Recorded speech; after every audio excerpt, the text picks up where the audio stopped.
Hey guys, Amber here. And tonight for episode 2, we will talk to real estate agent, realtor Erika Walker. We will talk to Toni Woodlon, who is the CEO of EdAlly Consulting. And we'll talk to Chelsea JCPA. She is our resident financial advisor, the money lady, taxes, investments, everything you need.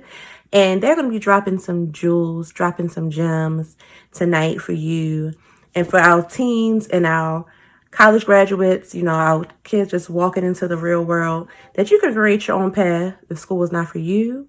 You can learn how to purchase your first home and just some tips about money and credit cards and loans, and just look like a couple of gems that you need to know when you're walking into the real world. This is not the first. This is the first, but this is not the last time that you will see this sort of video from us, because we are focusing on what the schools don't teach here at Letters. And we know that a big part of that is financial. Like, a lot of kids don't know about taxes, investments, credit cards until they're already out there and they're figuring it out for themselves. So we'll do this series a lot. I just wanted to introduce the video and introduce these ladies because they are amazing. They are creating history. We're wrapping up Women's History Month, and today is also a special, special day. So I wanted to come on and introduce this video because today is the day my mama was born, March 29th. And Mom, I just want to say happy birthday. You are so special to so many people, and we love you. We thank you so much for being so candid and transparent in episode 1, despite everything you're going through, and just continuing to show up and using your testimony to being a blessing to so many people. So many people love you from so many places. We just couldn't imagine this thing without you here. And we love you. And so I dedicate this episode to you. And everybody watching, I just hope that you enjoy. I hope that you share the link down below in the comments. I have the bio on all the women that you're about to see speak and pour into you. And I just thank you, ladies, for being a part of Letters. This will not be the last time that you will see them. And just enjoy the show. Bye.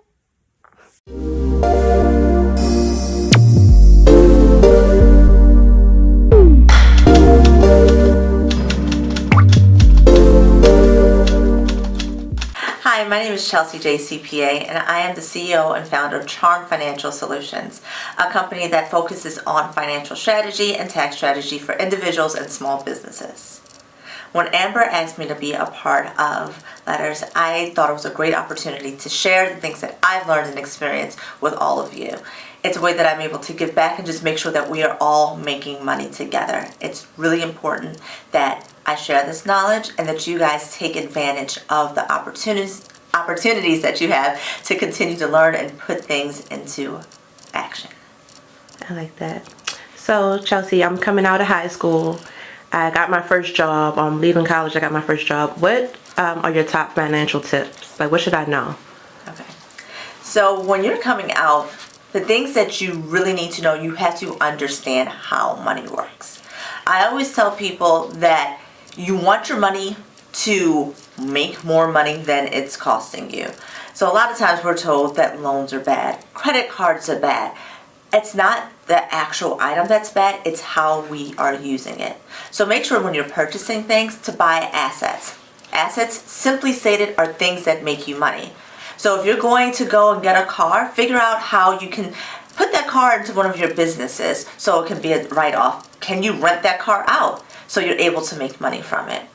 Same thing with all of your purchases. Think how it's going to benefit you in the future, and just don't buy only liabilities. Liabilities, things that cost you money. Another tip is really set your goals. Make sure that you know what type of life you want to live. And once you know the life that you want to live, you can kind of reverse engineer it. Go back and figure out, well, how much money do I have to make? What can I spend? What actions do I need to take to get there? And number 3, make sure that you guys continue to invest in yourself. Investing in yourself is one of the biggest things that you can do to make sure that you're able to have all of the access, material, knowledge that you need to 10x anything that you want to do. If there's something you can dream, you can do it. You have no limits, no limitations. Limitations are things that we put on ourselves and we let others put on us. Don't do it. Don't limit what you can do. Don't let others limit what you can do. The world is yours. Toni Woodlon. I am the founder and CEO of EdAlly Consulting. My consulting business, I actually partner with schools and districts and other organizations to reach goals around diversity, equity, and inclusion. And so I'm a trained educator. I spent 15 years in school-based positions. Everything from classroom teacher to mentor. I've written curriculum and assessments for Baltimore City Public Schools. I served as assistant principal in a middle school here in Baltimore at Friends School of Baltimore.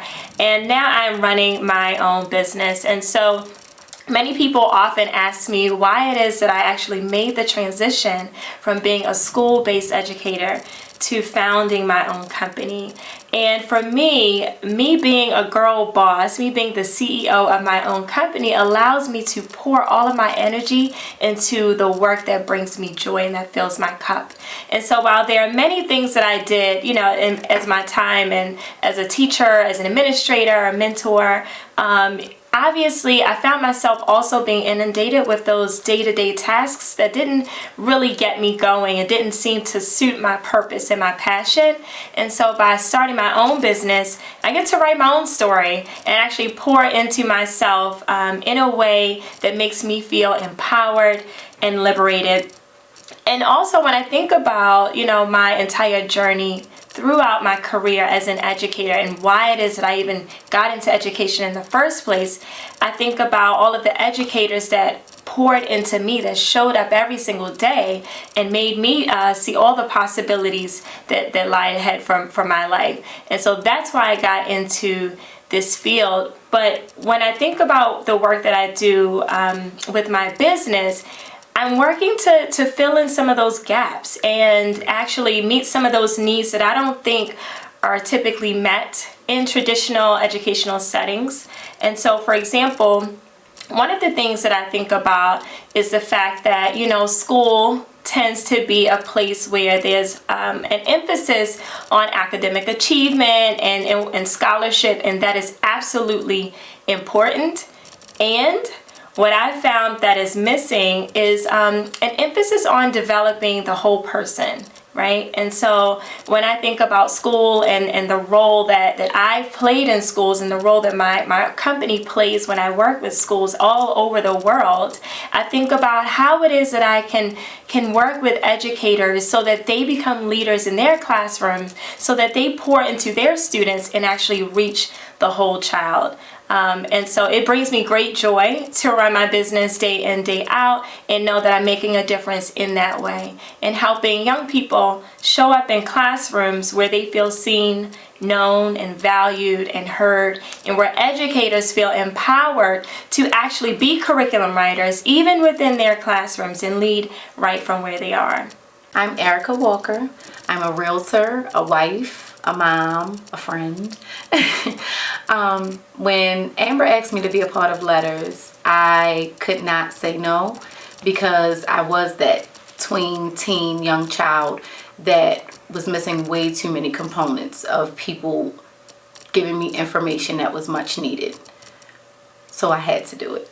To become a real estate agent there's a joke amongst us that it's the thing you do when nothing else works out. Unfortunately, that was not my case, or fortunately, rather, that was not my case. I was led here because I am a people person. I enjoy my freedom.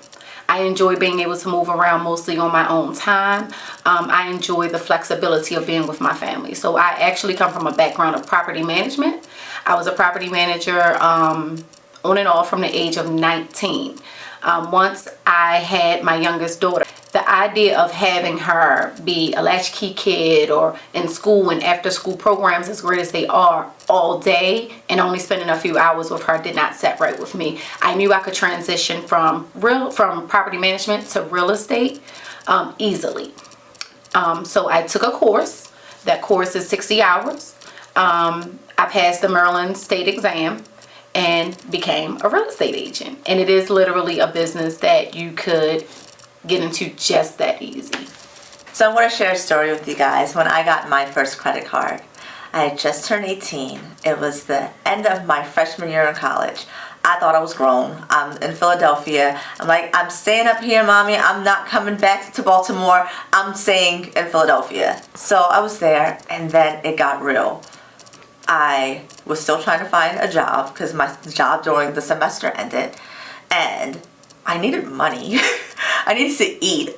I was staying with my cousin. We all managed to stay in his dorm. I'm not sure how we made it happen, but that's what was happening. And I'm like, where am I going to get any resources? So I applied for my first credit card. I was so excited. I got the credit card, $250 limit draw. I was like lit. I was like, okay, I got this. Went and got food, and I'm like, oh, this is almost used up. I was like, and how am I going to pay it off? Because I knew I had to pay it off. And I got my first job. And that was really the beginning of my credit journey. I was able to pay that credit card off. I paid it off every month, which I tell everyone is always rule number one of using credit cards. It's great to help you build credit so then you can buy assets. Assets like a house, having a car that is within your limits and helps you to make additional money. But you need to make sure that you start off by having positive habits. Apply for a credit card that's not associated with any one store. You want to get something that you can get points. It's all about points or cash back. Find a benefit. I say if you have a credit card that has a 5% cash back, if you buy something for $100, really you only paid $95 for it because you got that 5% cash back. You can't do that if you pay cash. So using credit has its benefits. Rule number 2 is if you have to take longer than the month to pay it off, have 0% interest. You don't want something that is going to cost you a ton of money over time. So you have the opportunity to get 0% interest credit cards. Having a card that you can make a payment, if you want to put your cell phone on there, put your cell phone, and it allows you to establish the credit history, which will give you the higher credit scores. This will help you get your business loans. If you want to buy a house, we've already talked about the card, and you get preferred interest rates. I was able to get a 0% interest rate when I bought my brand new car because I had good credit, because I started having a positive relationship with credit and leverage and how all of it worked. So I want you guys to make sure that you take those things, remember them, find something that has points, pay your credit card off in full, and try to get 0% interest as often as possible to use it as leverage. Okay, so you're the mom of a teenage boy, and you also have a daughter. So if they come to you, Mom, I don't think college is for me. You know, I know that you're an educator, but I also see you being a boss. Like, what tips would you give them? Oh my gosh, I get that all the time. And it's funny because when I think about myself, so I'm also a full-time doctoral student. And so when people hear me say that college may not be for everyone, they, tend to look at me like, wait a minute, but you're about to be a whole doctor. Absolutely. And that's my path. Right? But there are many, many ways in which you can walk in your passion and purpose without even going on to a 4-year college. Now, am I a huge proponent of higher education? Absolutely. I wouldn't be going to school and, quite frankly, going into debt going to school if I did not believe in the power of education and the doors that it can open up for you. And I'm a full-time business owner, so obviously I also believe in the power of entrepreneurship and using your own creativity to create your own lane, right? And create your own space and create opportunities that you might not even thought were possible. And so if my children came to me and said, hey Mom, I know that you expect me to go off to college. Well, the first thing I would say is I expect you to do something. I expect you to be great. So it doesn't matter, what it is that you do. You can walk in my footsteps and choose to pursue a degree. You can do that, and I fully support that. You can also say, well, I'd like to take some time to maybe learn a trade, learn a different, skill. I would support that. If you want to start your own business, I would support that. But what I do support is excellence. So whatever it is that you choose to do, just be excellent at it, right? So we're not settling for mediocrity anymore. That's all out the window. So that's the only thing that I tell my kids is whatever you're going to do, be excellent. Save. save. So you do want to save. I like to tell young homeowners to house hack first. So house hacking is where you buy a multi-family home. That means more than one family can live in it. We know it as an apartment building, or a house that looks like it has apartments on the inside. And you're going to move into one of them. You're going to rent out the rest of them. Your renters are then going to be paying your mortgage for you, and you'll be living rent-free or mortgage-free. And you'll be able to save money. You can then at some point move out and rent that space out. And then you can take your gains from this property and then invest into your dream home, or do it all over again. That's what I often give as advice to young people who have the time, space, and opportunity to do that. If not, you still want to save. You're going to find a lender that you choose, a real estate agent that you trust, and they're going to guide you through this process. The goal is to make sure you have a good credit score, at least a 670, and at least $10,000 saved to put down on your home. So I don't think I can save $10,000. Like, that seems too far-fetched for me. Yeah. So can you tell me about any grant programs or Absolutely. Baltimore is great for grant programs. There are a plethora of them based on where you want to live, where you work, the restoration that's happening in different areas. There are a lot of them. So you have the Maryland Mortgage Program. There's something for you. They are income based, but that's why we're going to find a great lender. The lender is going to make sure that we can get every grant that we qualify for, and you can stack some of them. So sometimes you can walk away with getting money back at the table, but that's like an amazing opportunity. But for the most part, you can at the very least, get $5,000 towards your help. So that just means that you only have to come up with $5,000 at that point. And Chelsea, another question. I use my credit card early as a teen.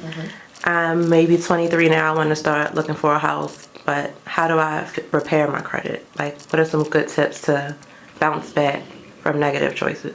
Okay, so if you went and you're like, I didn't know this, Chelsea. I already have a credit card. How can I fix it?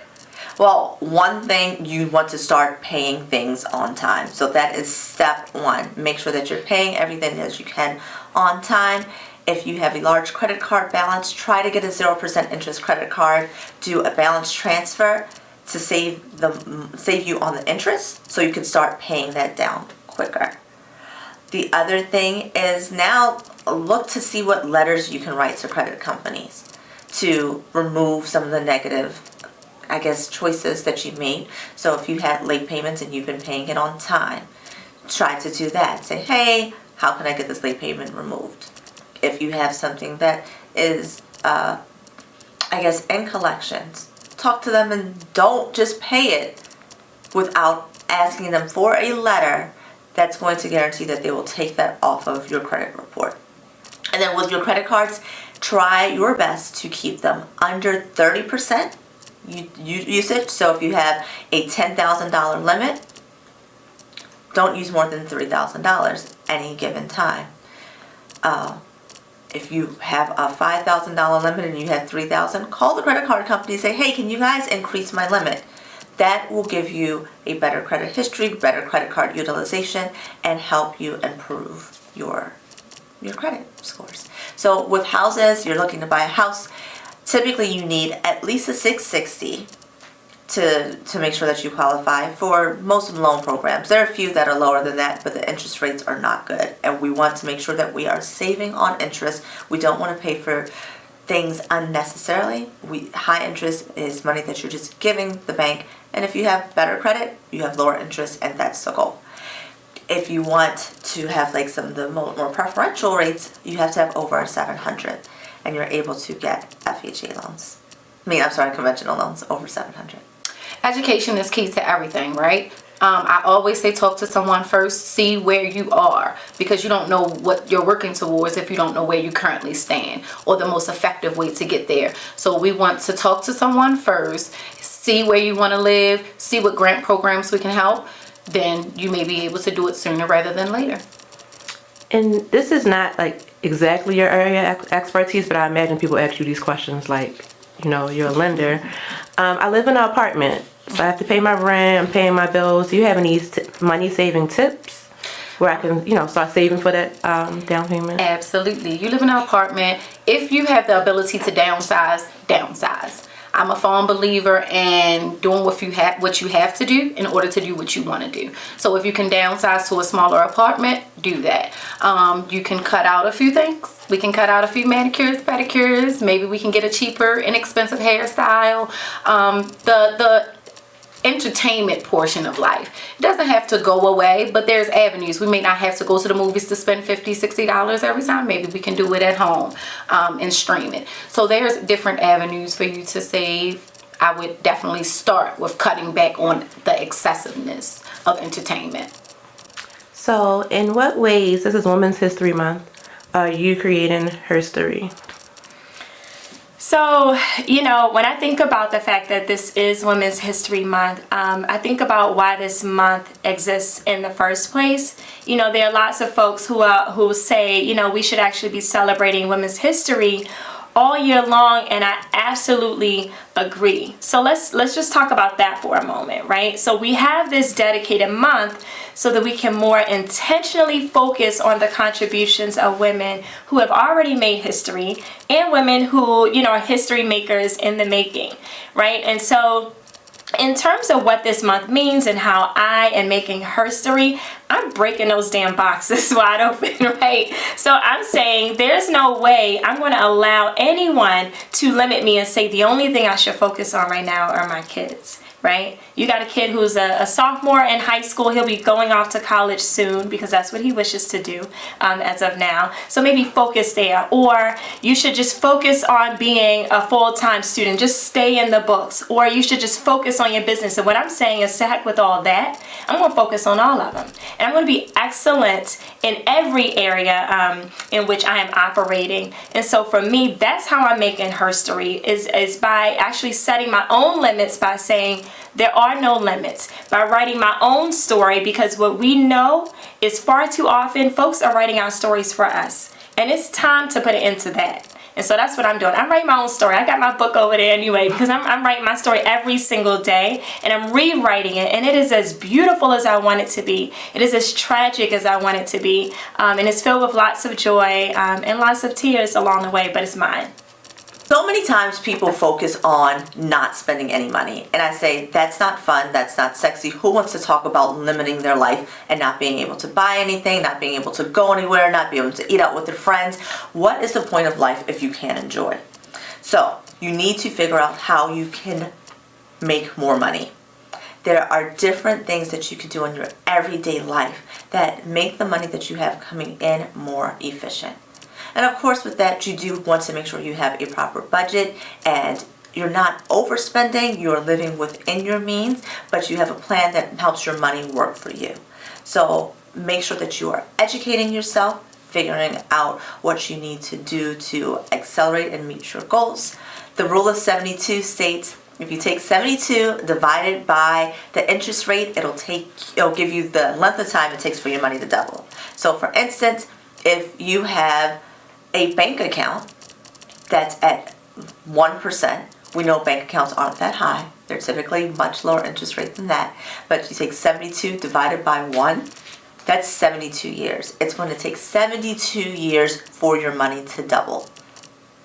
Now, on the flip side, let's say you have a credit card whose interest rate is 12%, and that's 6 years. It's going to take 6 years for that card balance to double, which is why I say make sure that you guys have 0% interest cards, try to have low interest rates, pay it off in full before any interest is assessed. But now you know if you're going to invest in something, like on average, the market, the S&P 500 returns 10% per year. If you put $10,000 in there, on average, you'll get $1,000 from that in any given year. So think about ways that you can make your money work smarter and work for you. And continue to educate yourself, continue to learn, invest in yourself. You are your number one asset. And go out there and be great. And how can the audience find you, get in contact with you for more tips and more information? You guys can reach me at Instagram, Chelsea's_change. You guys can also go to my website, chelseajcpa.com, or my new group that I have for the ladies, Pure Money Lady. The number one thing that you think everyone watching this needs to know? To do it. To buy a home. It is one of the grandest investments that you can make, and it will bring you back, if done appropriately, it will bring you back money tenfold in the shortest amount of time, other than any other investment that you can find. And I'm ready to buy a house, so how can I reach you? Erika at thebaltimorelife.com or the baltimorelife.com website, or at 443-468-0757. I always answer. Thank you. When I think about advice that I would give to young people today, I think about advice that I wish I was given. And so what I would say is to make sure that you are very clear about who you are before you walk into any space. Because there are so many systems, there are so many people who will try to define you and try to define, who you are, who you ought to be, how great you ought to be, what lanes have been created for you. And so to know that when you walk into those spaces, you're going to be facing all this pressure, all this opposition. It absolutely helps to know who you are before you even present yourself in that space. And so find out what your passions are. Dig deep in whether you pray, whether you meditate, think about what your purpose is. And so for me, what I do is I make sure that everything that I expend my energy on is in alignment with my passion and my purpose. And so I think that's the role when I think about education, is that we've got to make sure that we help young people discover what those passions are, what they feel their purpose in life might be. And as long as you're walking in your passion and your purpose, then you can't fail, because you're writing your own story and you're doing things on your own terms. So again, my company is called EdAlly Consulting, EdAlly Consulting.com. You can find me on Instagram at EdAlly Consulting LLC. I'm also the founder of a group on Facebook, Big Ups to Women Empowerment, especially for Black and brown women. So I recently started a group called Brown Girls Sound Off and launched my podcast. For the month of March, we're going to be talking all about identity. So I hope that you tune in. You can also find the podcast on YouTube. Thank you. Thank you.